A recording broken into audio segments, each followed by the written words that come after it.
கலாத்தியர் அதிகாரம் 1. மனுஷராலும் அல்ல, மனுஷன் மூலமாயும் அல்ல, இயேசு கிறிஸ்துவினாலும் அவரை மரித்தோரிலிருந்து எழுப்பின பிதாவாகிய தேவனாலும் அப்போஸ்தலனாயிருக்கிற பவுலாகிய நானும் என்னுடனே கூட இருக்கிற சகோதரர் எல்லாரும் கலாத்தியா நாட்டில் உள்ள சபைகளுக்கு எழுதுகிறதாவது: பிதாவாகிய தேவனாலும் நம்முடைய கர்த்தராகிய இயேசு கிறிஸ்துவினாலும் உங்களுக்கு கிருபையும் சமாதானமும் உண்டாவதாக.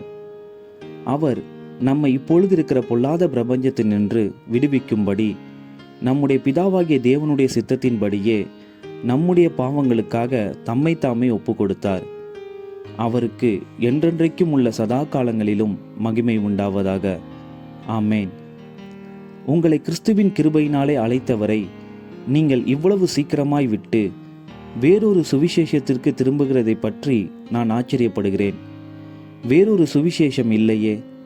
சிலர் உங்களை கலகப்படுத்தி கிறிஸ்துவினுடைய சுவிசேஷத்தை புரட்ட மனதாக இருக்கிறார்களே அல்லாமல் வேறல்ல.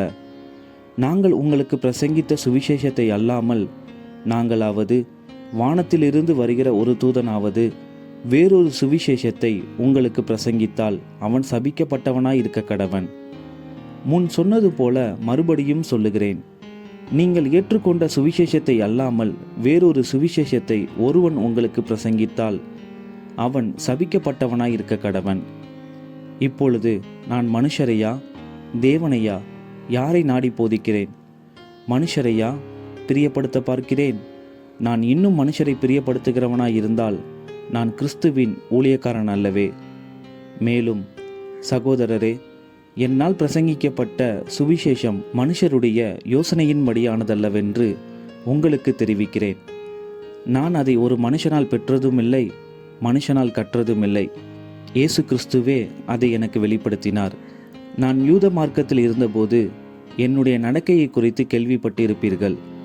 தேவனுடைய சபையை நான் மிகவும் துன்பப்படுத்தி அதை பாழாக்கி என் ஜனத்தாரில் என் வயதுள்ள அநேகரை பார்க்கிலும் யூத மார்க்கத்திலே தேறினவனாய் என் பிதாக்களுடைய பாரம்பரிய நியாயங்களுக்காக மிகவும் பக்தி வைராக்கியம் உள்ளவனாய் இருந்தேன்.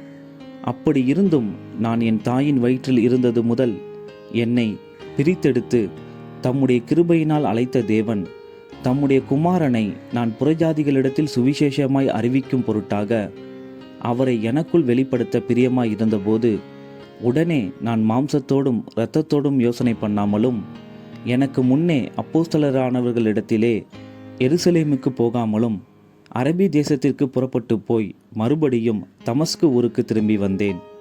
3 வருஷம் சென்ற பின்பு பேதுருவை கண்டு கொள்ளும்படி நான் எருசலேமுக்கு போய் அவனிடத்தில் 15 நாள் தங்கியிருந்தேன். கர்த்தருடைய சகோதரனாகிய யாக்கோபை தவிர அப்போஸ்தலரில் வேறு ஒருவரையும் நான் காணவில்லை. நான் உங்களுக்கு எழுதுகிற இவைகள் பொய்யல்லவென்று தேவனுக்கு முன்பாக நிச்சயமாய் சொல்லுகிறேன். பின்பு சீரியா சிலிசியா நாடுகளின் புறங்களில் வந்தேன். மேலும் யூதேயா தேசத்திலே கிறிஸ்துவுக்குள்ளான சபைகளுக்கு முகமறியாதவனாயிருந்தேன். முன்னே நம்மை துன்பப்படுத்தினவனே தான் அழிக்க தேடின விசுவாசத்தை இப்பொழுது பிரசங்கிக்கிறான் என்பதை மாத்திரம் அவர்கள் கேள்விப்பட்டிருந்து என்னை பற்றி தேவனை மகிமைப்படுத்தினார்கள்.